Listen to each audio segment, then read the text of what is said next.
नमस्कार विद्यार्थी, शिक्षक आणि पालक मित्रांनो.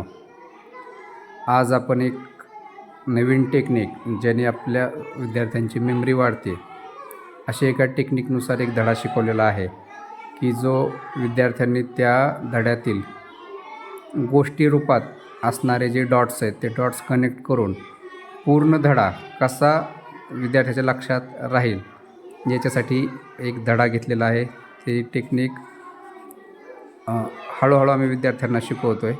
आज आपण प्रतापगडावरील पराक्रम हा जो धडा आहे त्याचे गोष्टींचे डॉट जोडून हा विद्यार्थी कुठलंही पाठांतर न करता फक्त तो धडा व्हिज्युअलाइज करून आपल्याला संपूर्ण धडा सांगणार आहे. स्टार्ट. आदिलशाही हादरली. विजापूरच्या दरबारातील शिवरायाच्या वाढत्या हालचाली ऐकून आदिलशाही दरबार काळजीत पडला. दरबारात झाड उसारे सरदार गोळा झाले. एक गाजलेले संशय बहादर दरबारात हजर होते. दरबारापुढे महत्त्वाचा प्रश्न होता, शिवाजीचा बिमोड कसा करायचा.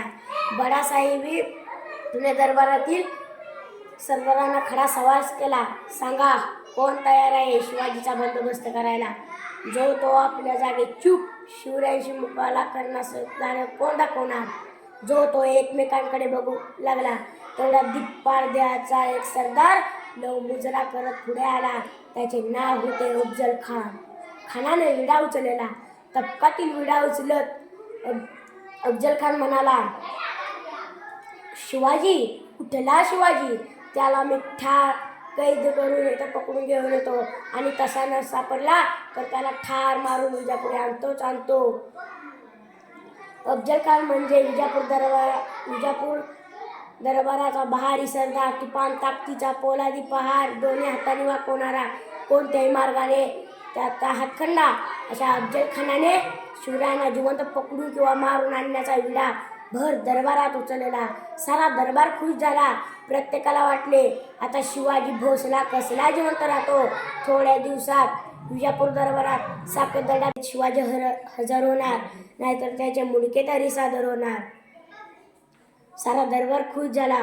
त्या प्रत्येकाला वाटले आता शिवाजी भोसला कसला जिवंत राहतो. थोड्या दिवसात साकेतगडात बांधलेल्या अवस्थेत शिवाजी हजर होणार, नाहीतर त्याचे मुंडके तरी दरबारात सादर होणार. अफजल खान निघाला. त्याच्याबरोबर त्याने प्रचंड फौज व लढाईचे सामान घेतले. यावेळी अफजल खान 12 वर्षे वाईचा सुभेदार होता. त्याला त्या मुलखाची चांगली माहिती होती. तो मोठ्या घमिंडीने महाराष्ट्राची वाट चालू लागला. स्वराज्यावरील संकट. त्यावेळी शिवराय राजगडावर होते. त्यांना अफजल खान चालून येत आहे ही बातमी कळली. ते डबकले नाही. त्याला माहीत होते खान कपटी आहे, त्याची फौज मोठी, आपले राज्य लहान, आपले सैन्य लहान. उघड्या मैदानावर काही खानापुढे निभावं लागणार नाही. त्याच्याशी युक्तीनेच सामना दिला पाहिजे. शिवराय निघाले. ते प्रतापगडावर गेले. शिवराय खाली उतरून यावे म्हणून खानाने डावपेच खेळण्यास सुरुवात केली. तुळजापूर, पंढरपूर या देवस्थानांना उपद्रव दिला. रयतेचा खूप छळ केला. हे ऐकून तरी शिवराय प्रतापगड सोडतील व बाहेर येते असा खानाचा डाव होता. शिवरायांनी खानाचा डाव ओळखला. त्यांनी प्रतापगड सोडलाच नाही. तेव्हा खानाने दुसरा डाव टाकला. प्रेमळपणाचे सोंग घेऊन त्यांनी खानाला निरोप पाठवला. खान साहेब, मी तुमचे किल्ले घेतले. मी अपराधी आहे. मला क्षमा करा. आपणच प्रतापगडाकडे भेटायला यावे. मला तिकडे येण्याची भीती वाटते. अफजल खान हसला. बहुत खुशी आपली दाढी कुरवाळत तो म्हणाला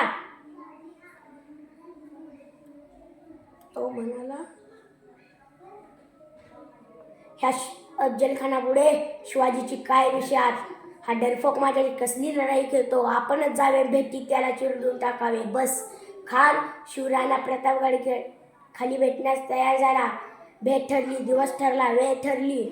दोघांनी आपल्याबरोबर एक सेवक आणावा व ठरलेल्या ठिकाणी 10 अंगरक्षक दूर ठेवावे. भेटीची तयारी. सकाळी शिवरायांनी भवनदेवीचे दर्शन घेतले. त्यांनी पोशाख करण्यास सुरुवात केली. पायात सुरवार चढवली.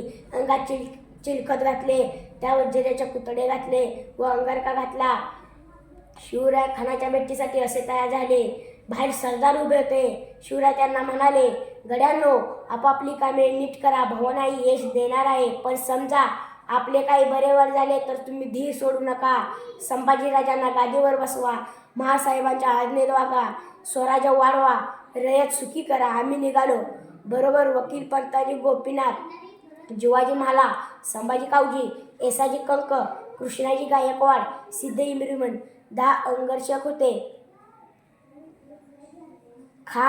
शिवरायांच्या आधी खान शामियान्यात येऊन बसला होता. मनोराज्य करत होता. त्याच्या शेजारी बडा सय्यद नावाचा हत्यारबाज त्याचा शिपाई उभा होता. शिवराय शामियानाच्या दाराजवळ आले. बडा सय्यदकडे पाहत ते तिथेच उभे राहिले. खानाने महाराजांच्या वकिलाला विचारले, शिवाजीराजे आत का येत नाही? वकील म्हणाला, ते बडा सय्यदला भेटतात, त्याला तेवढा दूर करा. भैया बडा सय्यद दूर झाला. शिवराय आत गेले. खान उठून म्हणाला, या राजे भेटा आम्हाला. अफजल खानाची झटापट. महाराज सावध होऊन पुढे झाले. धिप्पाड खानामुळे शिवराय ठेंगणे होते. त्यांचे मस्तक खानाच्या छातीवर आले. त्यासरशी खानाने ठार मारण्यास त्यांची मान आपल्या डाव्या बगले दाबली आणि कट्यारीचा वार केला.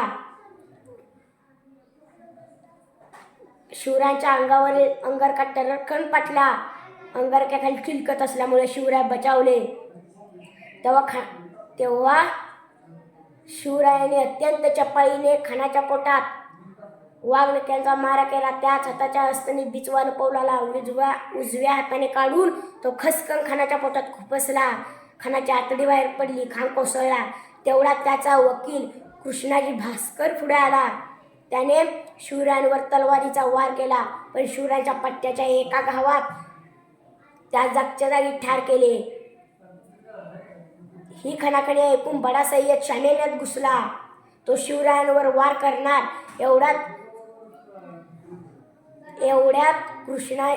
एवढ्यात सिद्धी इम्रिमन पुढे एवढ्या जिवाजी म्हाला धावून आला. बडा सय्यदचा वार आपल्या अंगावर घेऊन तो जागच्या जागी ठार केला. होता जिवा म्हणून वाचला शिवा, अशी म्हणच पुढे रूढ झाली. या घडलेल्या संभाजी कावजीने मोठा पराक्रम केला. विजयी शिवराय गडावर गेले. इशाऱ्याची तोफ झाली. शिवरायांचे सैन्य इशाऱ्याची वाटच बघत होते. तोफ होता झाडीत लपून राहिलेले सैन्य खानाच्या फौजावर तुटून पडले.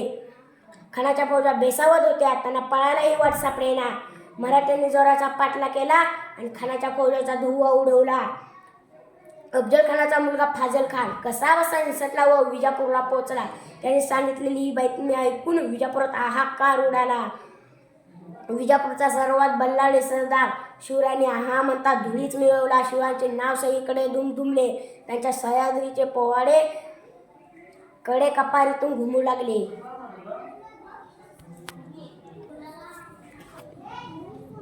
शिक्षक मित्रांनो, आपल्याला अशा प्रकारे या पाठामध्ये असणारे डॉट्स म्हणजे गोष्ट तयार जर जोडले तर विद्यार्थ्यांना ही गोष्ट रूपात लक्षात ठेवणं एकदम सोपं जातं. म्हणजे पाठांतर न करता सुद्धा आपण हा धडा एकदम चांगल्या प्रकारे त्याचं नाट्यीकरणसुद्धा करू शकतो. असेच नवनवीन व्हिडिओ पाहण्यासाठी आणि अशा टेक्निक शिकण्यासाठी चॅनलला जॉईन व्हा. धन्यवाद.